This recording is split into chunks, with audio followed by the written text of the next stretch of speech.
जब से लाला डंगामल ने नया विवाह किया है, उनका यौवन नए सिरे से जाग उठा है। जब पहली पत्नी जीवित थी तब वे घर में बहुत कम रहते थे।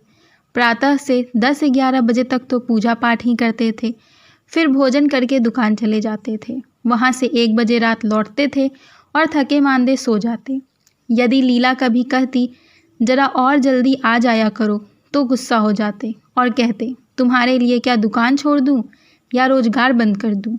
यह वह जमाना नहीं है कि एक लोटा जल चढ़ाकर लक्ष्मी प्रसन्न कर ली जाए। आज उनकी चौखट पर माथा रगड़ना पड़ता है, तब भी उनका मुंह सीधा नहीं होता। लीला बेचारी चुप हो जाती। अभी 6 महीने पहले की बात है। लीला को बुखार चढ़ा हुआ था। लाला जी दुकान जाने लगे। तब उसने डरते डरते कहा था, देखो मेरा जी अच्छा नहीं, जरा सवेरे आ जाना। डंगामल ने पगड़ी उतारकर खूंटी पर लटका दी और बोले, अगर मेरे बैठे रहने से तुम्हारा जी अच्छा हो जाए तो मैं दुकान ना जाऊंगा। लीला हताश होकर बोली, मैं दुकान जाने को तो नहीं मना करती, केवल जरा जल्दी आने को कहती हूँ। तो क्या दुकान पर बैठा मौज करता हूँ? लीला इसका क्या जवाब देती? पति का यह स्नेहहीन व्यवहार उसके लिए कोई नई बात न थी। इधर कई साल से उसे इसका कठोर अनुभव हो रहा था कि उसकी घर में कोई कद्र नहीं है। वह पति की सेवा अब पहले से कहीं ज़्यादा करती थी। उनके कार्यभार को हल्का करने की बराबर कोशिश करती रहती। अगर उसकी जवानी ढल चुकी थी तो इसमें उसका क्या अपराध था? किसकी जवानी सदैव स्थिर रहती है? अगर अब उसका स्वास्थ्य उतना अच्छा न था तो इसमें उसका क्या दोष?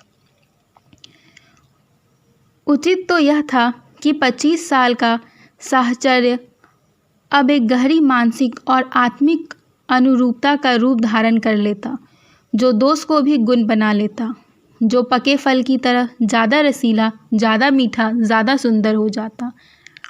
लेकिन लाला जी का वाणिक हृदय हर एक पदार्थ को वाणिज्य की तराजू में तोलता था। बूढ़ी गाय जब ना दूध दे सकती है ना बच्चे, तब उसके लिए गौशाला ही सबसे अच्छी जगह है।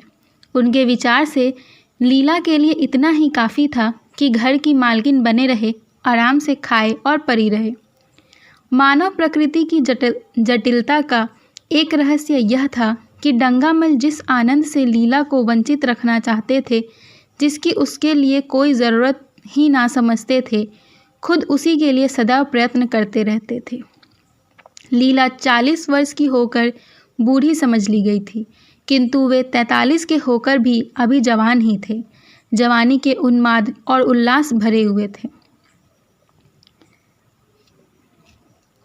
हफ्ते में 2 बार खिजाब लगाते और एक दिन डॉक्टर से मंकिंग लैंड के विषय पर पत्र व्यवहार कर रहे थे। लीला ने उन्हें असमंजस से देखकर कतार स्वर से कहा, कुछ बतला सकते हो? कितने बजे आओगे?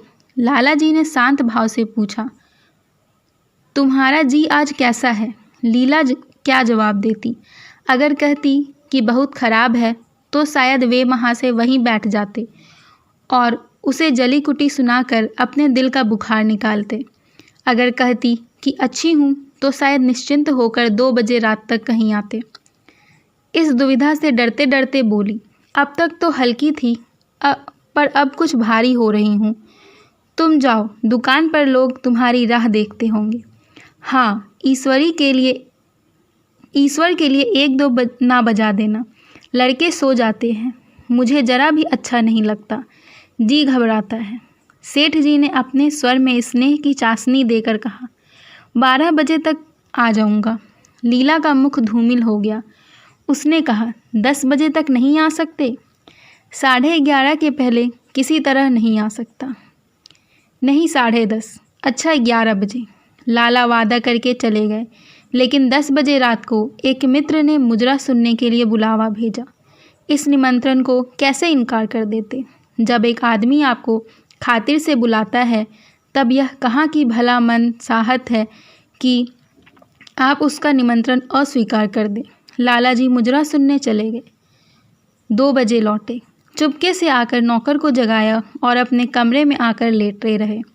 लीला उनकी राह देखती प्रतीक्षा करती, कब सो गई पता ही नहीं चला। अंत को इस बीमारी ने अभागिन लीला की जान ही ले ली। लाला जी को उसके मरने का बड़ा दुख हुआ। मित्रों ने समवेदना के तार भेजे। एक दैनिक पत्र ने शोक प्रकट करते हुए लीला के मानसिक और धार्मिक सद्गुणों को खूब बढ़ाकर वर्णन किया। लाला जी ने इन सभी मित्रों को हार्दिक धन्यवाद दिया और लीला के नाम से बालिका विद्यालय में 5 वजीफे प्रदान किए तथा मृतक भोज तो जितने समारोह से किया गया वह शहर के इतिहास में बहुत दिनों तक याद रहेगा। लेकिन 1 महीना भी ना गुजरने पाया था कि लाला जी के मित्रों ने चारा डालना शुरू कर दिया और उसका यह असर हुआ कि 6 महीने की विधुरता के तप के बाद उन्होंने दूसरा विवाह कर लिया। आखिर बेचारे क्या करते? जीवन में एक सहचरी की आवश्यकता तो थी ही, और इस उम्र में तो एक तरह से यह अनिवार्य भी हो गया था। जब से नई पत्नी आई, लाला जी के जीवन में आश्चर्यजनक परिवर्तन हो गया। दुकान से अब उतना प्रेम न था। लगातार हफ्तों ना जाने में भी उनके कारोबार में कोई हर्ज नहीं होता। जीवन के उपभोग की जो शक्ति दिन दिन छिन्न होती जाती थी, अब वह छींटे पाकर सजीव हो गई थी। मोटर नई आ गई थी, कमरे नए फर्नीचर से सजा दिए गए थे, नौकरों की भी संख्या बढ़ा दी गई थी।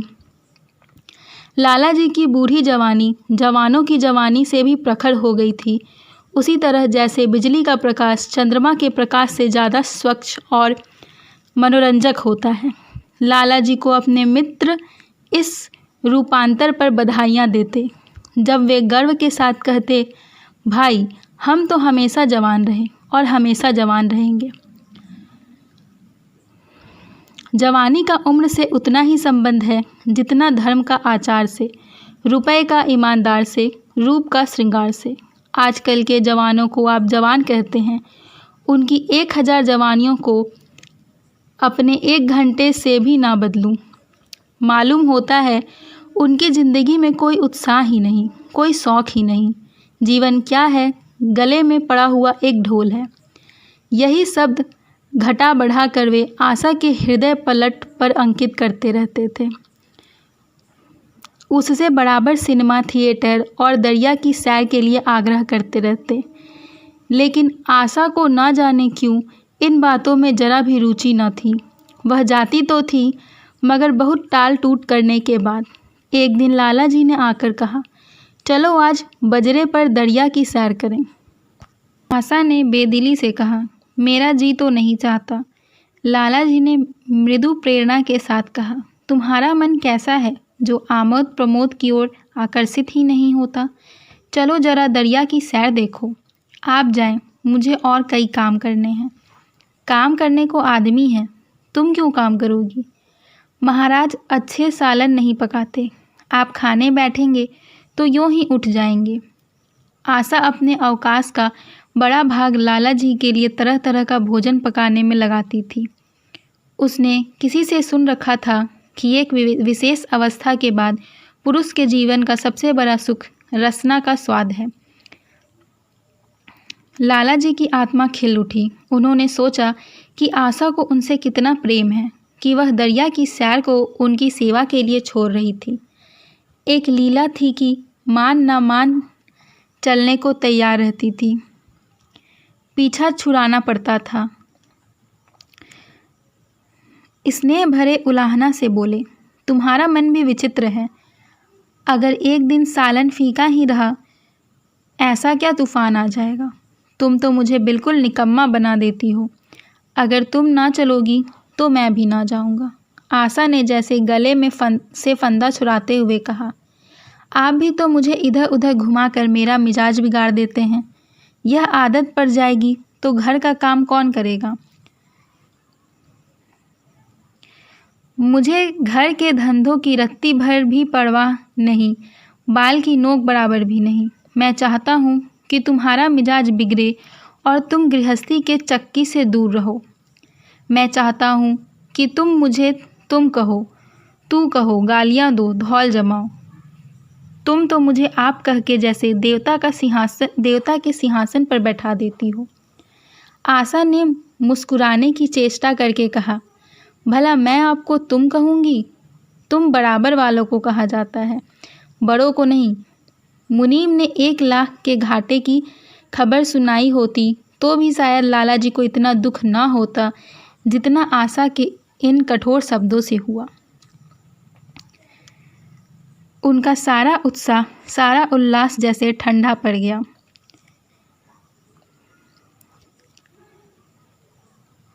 सिर पर बांकी रखी हुई फूलदार टोपी, गले में पड़ी हुई जोगियों रंग की चुनी हुई रेशमी चादर, वह तंजेब का बेलदार कुत्ता जिसमें सोने के बटन लगे हुए थे, यह सारा ठाठ कैसे उन्हें हास्यजनक जान पड़ने लगा, जैसे वह सारा नशा किसी मंत्र से उतर गया हो। निराश होकर बोले, तो तुम्हें चलना है या नहीं? मेरा जी नहीं चाहता तो मैं भी ना जाऊंगा। मैं आपको कब मना करती हूँ? फिर आप कहा। आशा ने जैसे भीतर से जोर लगाकर तुम और उसका मुखमंडल लज्जा से आरक्त हो गया। हाँ, इसी तरह तुम कहा करो। तो तुम नहीं चल रही हो? अगर मैं कहूँ तुम्हें चलना पड़ेगा, तब चलूँगी। आपकी आज्ञा मानना मेरा धर्म है। लाला जी आज्ञा न दे सके। आज्ञा और धर्म जैसे शब्द उनके कानों में चुभने लगे। खिसियाए हुए बाहर को चल पड़े। उस वक्त आशा को उन पर दया आ गई। बोली, तो कब तक लौटोगे? मैं नहीं जा रहा हूँ। अच्छा, तो मैं भी चलती हूँ। जैसे कोई जिद्दी लड़का रोने के बाद अपनी इच्छित वस्तु पाकर उसे पैरों से ठुकरा देता है, उसी तरह लाला जी ने भी मुंह बनाकर कहा, तुम्हारा जी नहीं करता तो ना चलो। मैं आग्रह नहीं करता। आप नहीं, तुम बुरा मान जाओगे। आशा गई, लेकिन उमंग से नहीं। जिस मामूली वेश में थी उसी तरह चल पड़ी। ना कोई सजीली साड़ी, ना जड़ाऊ गहने, ना कोई सिंगार, जैसे कोई विधवा हो। ऐसी ही बातों पर लाला जी मन में झुंझला उठते थे। ब्याह किया था जीवन का आनंद उठाने के लिए, झिलमिलाते हुए दीपक में तेल डालकर उसे और चटक करने के लिए। अगर दीपक का प्रकाश तेज ना हुआ तो तेल डालने से क्या लाभ? ना जाने इसका मन क्यों इतना शुष्क और नीरस है, जैसे कोई ऊसर पर पेड़ हो।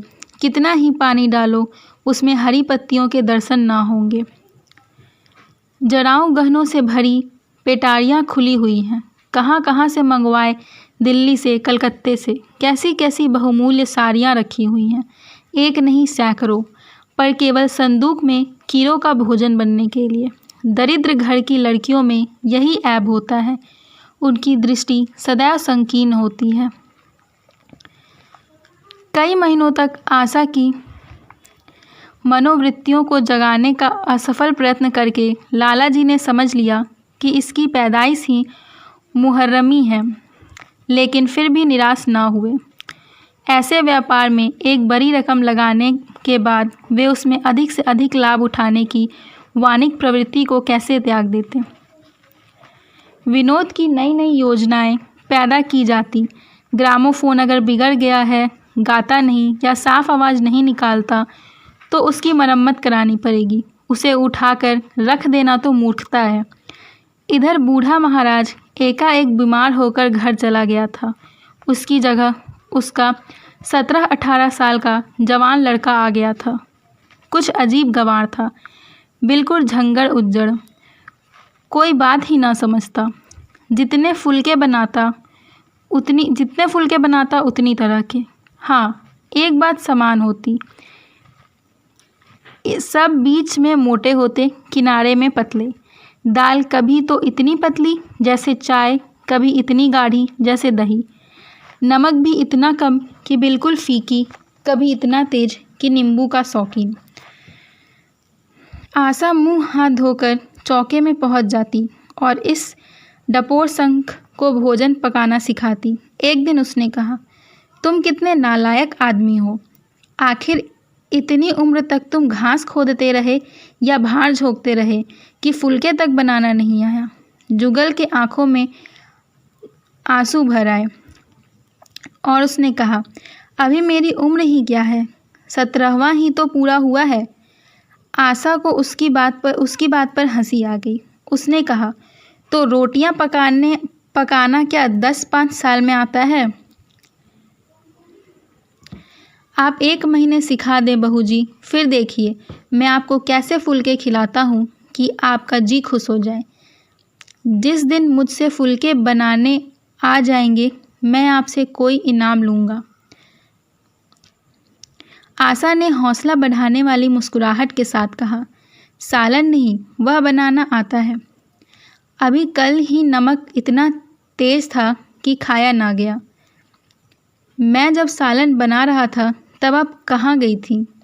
अच्छा, तो मैं जब यहाँ बैठी रहूँ तब तुम्हारी सालन बढ़िया पकेगी। आप बैठी रहती हैं तब मेरी अक्ल ठिकाने रहती है। आशा को जुगल की इन भोली बातों पर खूब हंसी आ रही थी। हंसी को रोकना चाहती थी पर वह इस तरह निकल पड़ती थी जैसे भरी बोतल उड़ेल दी गई हो।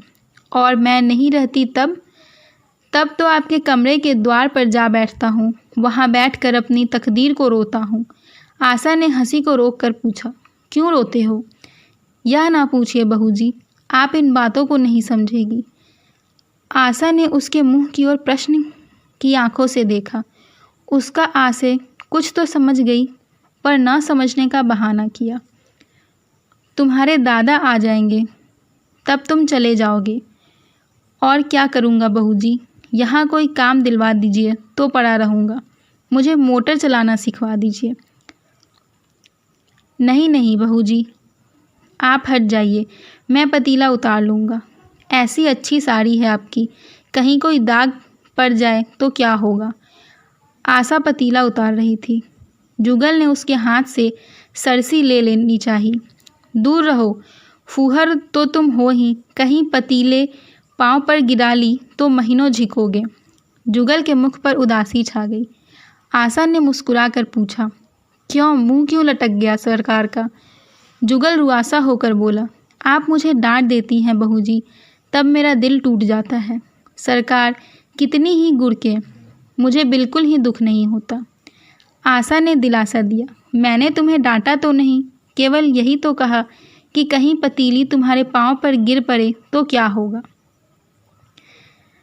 लाला डंगामल ने रसोई घर के द्वार पर आकर कहा, आशा जरा यहाँ आना, देखो तुम्हारे लिए कितने सुंदर गमले लाया हूँ, तुम्हारे कमरे के सामने रखे जाएंगे।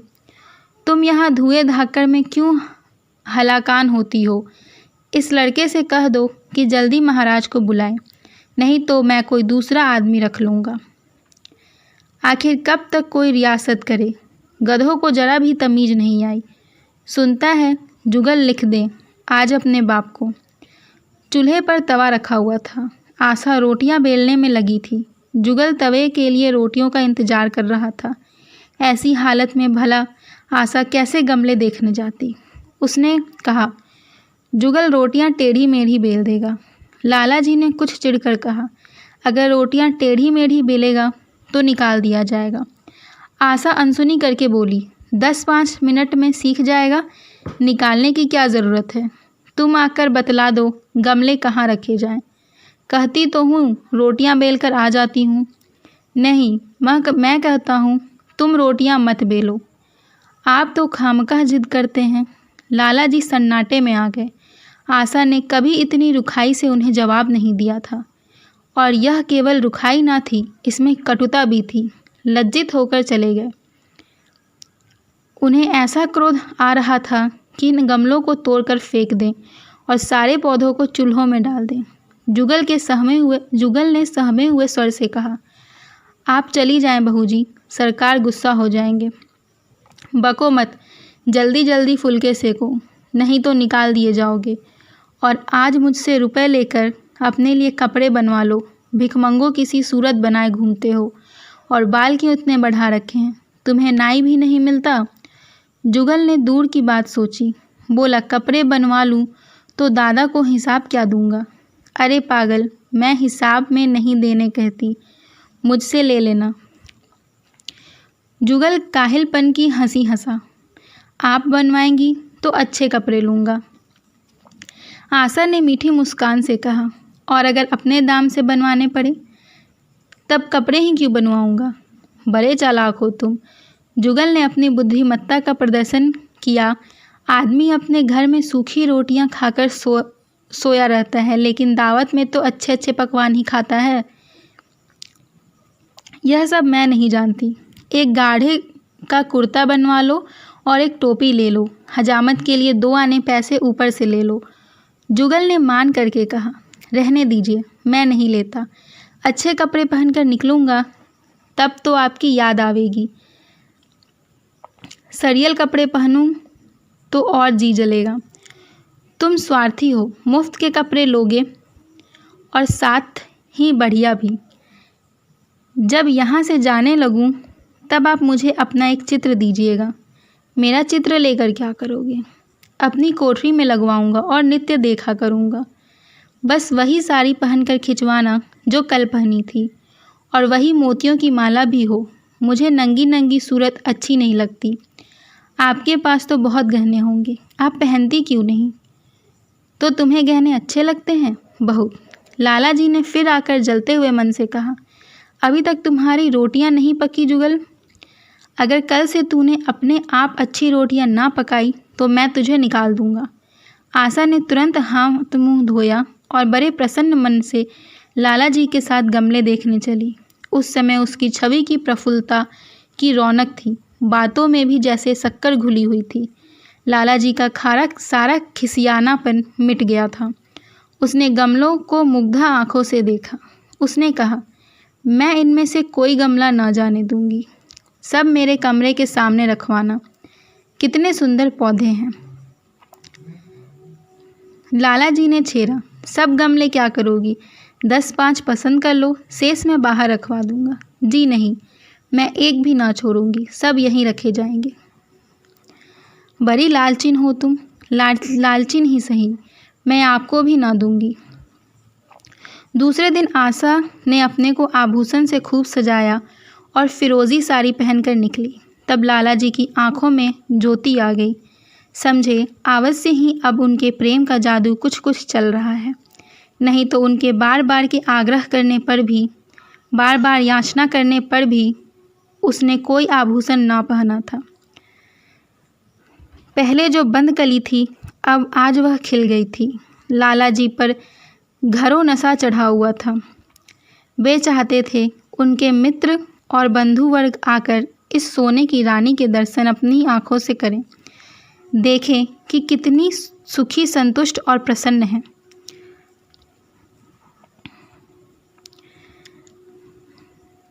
जिन विद्रोहियों ने विवाह के समय तरह तरह की शंकाएं की थी, वे आंखें खोलकर देखें कि डंगामल कितने सुखी हैं। बड़ी मज़ेदार हवा चल रही थी। विश्वास, अनुराग और अनुभव ने चमत्कार किया। उन्होंने प्रस्ताव किया, चलो कहीं घूम आवे। आशा इस वक्त कैसे जा सकती थी? अभी उसे रसोई में जाना था। वहाँ से कहीं 12-1 बजे तक फुर्सत मिलेगी। फिर घर के दूसरे धंधे सिर पर सवार हो जाएंगे। सैर सपाटे के पीछे क्या घर चौपट कर दे? सेठ जी ने उसका हाथ पकड़ लिया और कहा, नहीं, आज मैं तुम्हें रसोई में न जाने दूंगा। महाराज के किए कुछ न होगा तो आज उसकी सामत भी आ जाएगी। आशा के मुख पर से वह प्रफुल्लितता जाती रही। मन भी उदास हो गया। एक सोफे पर लेटकर बोली, आज न जाने क्यों कलेजे में मीठा मीठा दर्द हो रहा है। यह दर्द कब से हो रहा है? हो तो रहा है रात से ही, लेकिन अभी कुछ कम हो गया था, अब फिर होने लगा है। रह रह कर जैसे चुभन हो जाती है। सेठ जी एक बात सोचकर दिल ही दिल फूल उठे। अब वे गोलियां रंग ला रही हैं। राजवैद्य जी ने कहा था कि जरा सोच समझकर इनका सेवन कीजिएगा। क्यों ना हो, खानदानी वैद्य है। इनके बाप बनारस के महाराज के चिकित्सक थे। पुराने और परीक्षित नुस्खे हैं इनके पास। उन्होंने कहा, तो रात से ही यह दर्द हो रहा है। तुमने मुझसे कहा नहीं तो वैद्य जी से कोई दवा मंगवाता। मैंने समझा था अपने ही ठीक हो जाएगा, मगर अब बढ़ रहा है। कहाँ दर्द हो रहा है, जरा देखूं, कुछ सूजन तो नहीं है। सेठ जी ने आशा के आंचल की तरफ हाथ बढ़ाया। आशा ने शर्माकर सिर झुका लिया। उसने कहा, यह तुम्हारी शरारत मुझे अच्छी नहीं लगती। मैं अपनी जान से मरती हूँ, तुम्हें हंसी सूझती है? जाकर कोई दवा ले आओ। सेठ जी अपनी पुरुषत्व का यह डिप्लोमा पाकर उससे कहीं ज़्यादा प्रसन्न हुए जितना राय बहादुरी पाकर होते। इस विजय का डंका पीटे बिना उन्हें कैसे चैन आ सकता था? जो लोग उनके विवाह के विषय में द्वेष में टिप्पणी कर रहे थे, उन्हें नीचा दिखाने का कितना अच्छा अवसर हाथ आया था। पहले पंडित भोलानाथ के पास गए और भाग्य ठोक कर बोले, भाई मैं तो अब बड़ी विपत्ति में फंस गया। कल से उनके कलेजे में दर्द हो रहा है। कुछ बुद्धि काम नहीं करती। कहती है ऐसा दर्द पहले कभी नहीं हुआ।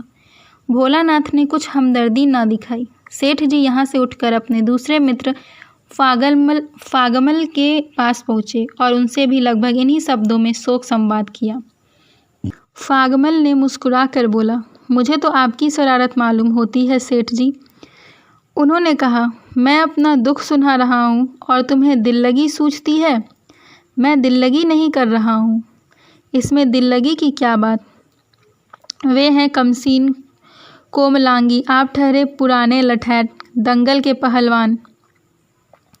बस अगर यह बात ना निकले तो मूछ मरोड़ लूँगा।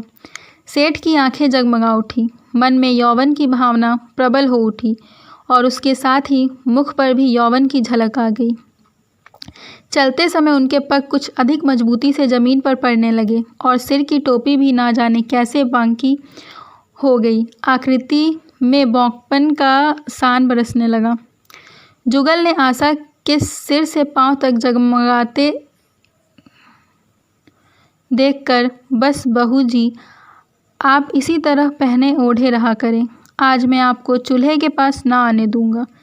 आशा ने नयन बाण चलाकर कहा, क्यों, आज क्या नया हुक्म क्यों? आज यह नया हुक्म क्यों?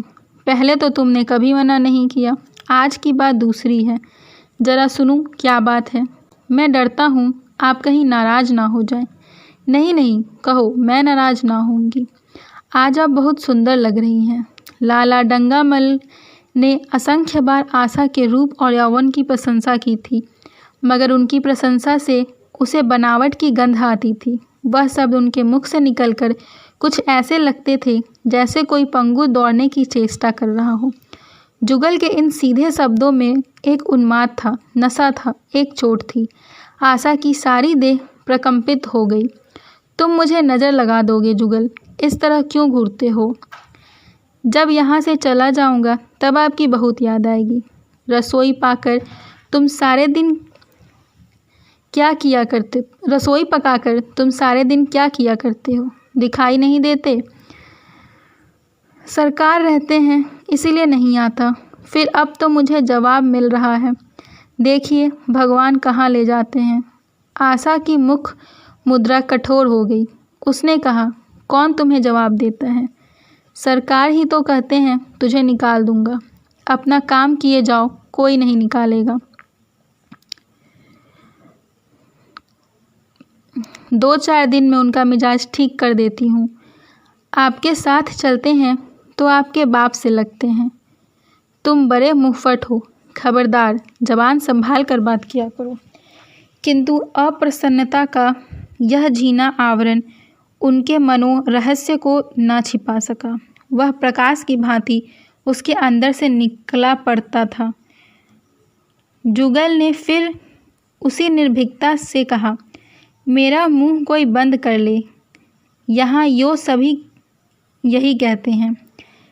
मेरा ब्याह कोई 50 साल की बुढ़िया से कर दे तो मैं घर छोड़कर भाग जाऊं, या तो खुद जहर खा लूं या उसे जहर देकर मार दूं।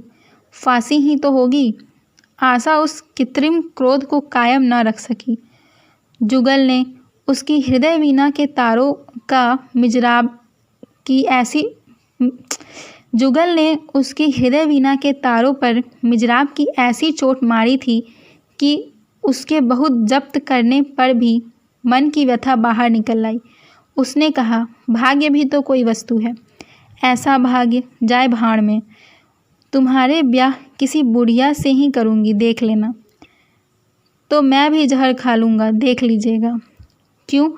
बुढ़िया तुम्हें जवान स्त्री से ज़्यादा प्यार करेगी या ज़्यादा सेवा करेगी?